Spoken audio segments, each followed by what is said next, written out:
কথা হইতে যজ্ঞের অস্ত অধীনে গমন দেশে দিয়া আস দিল দর্শন জয় সীতাপতির রাজা রাম জয় সীতাপতির আস কি বলছে একে একে পূর্ব উত্তর পশ্চিম জয় করে এবার দক্ষিণ দিকে যাত্রা করেছি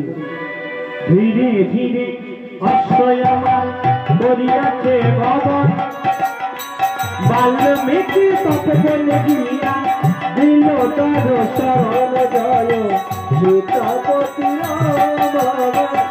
রাম জয় সীতাপতি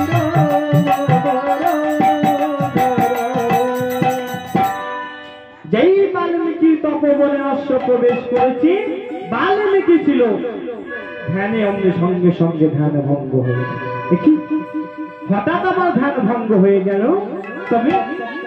মনি পুনরায় ধ্যান করে দেখলি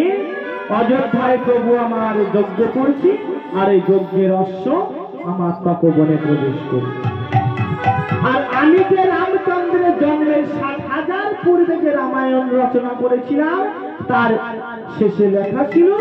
যে পিতা পুত্রের মিলন যজ্ঞ তাই আমি যদি এই পিতা পুত্রের মিলন করাতে না পারি তাহলে আমার রামায়ণ রচনা বৃথা হয়ে যাবে তাই মনি আমার কি করেছি মনি আমার এখান থেকে মা সীতার আশ্রমে যাত্রা করেছি কেমন করি রাম রাম শুধু শ্রী রাম রাম বিনা কিছু নাই আরে রাম নামের সুধা নিয়ে আমি রামেরই গান রামেরই গান ও রাম রাম শুধু শ্রী রাম রাম বিনা কিছু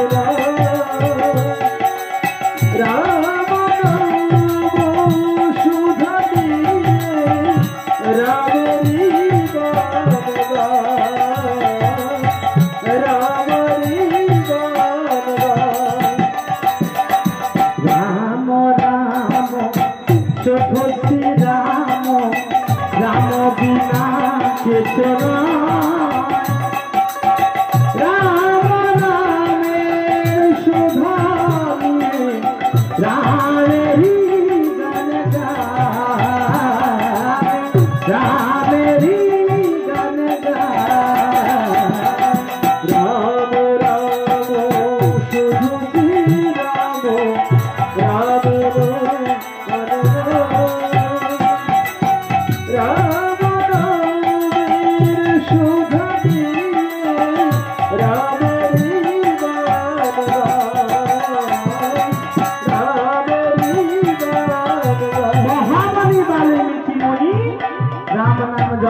করতে মা সীতার আশ্রমে পৌঁছবে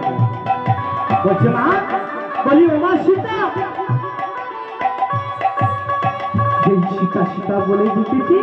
অমনি মা সীতা আমার কুঠির হইতে বাইরে এসে দেখি পিতা পিতা তুমি তুমি হ্যাঁ আমি এসেছি তোমার কাছে কিঞ্চিৎ ভিক্ষার জন্য বলছে কিঞ্চিৎ ভিক্ষা কিন্তু কিন্তু পিতা আমি আপনাকে কি ভিক্ষা দেব মা সীতা কুঠিরের দিকে চেয়ে দেখি যে একটিও বনফল নেই বলছে গো পিতা আমি যে বড় অভাগিনী আমি যে বড় কাঙালিনী বলো না আমি তোমাকে কি ভিক্ষা দেব বলো তবু আমি বড়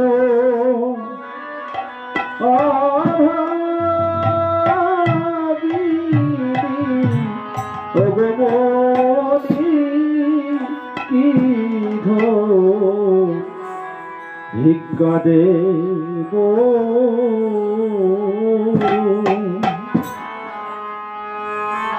আরে আশ্রয় দাতা না তুমি গো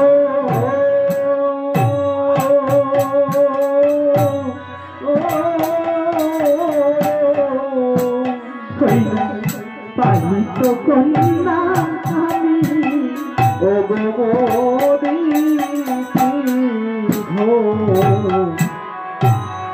ভিক্ষাবে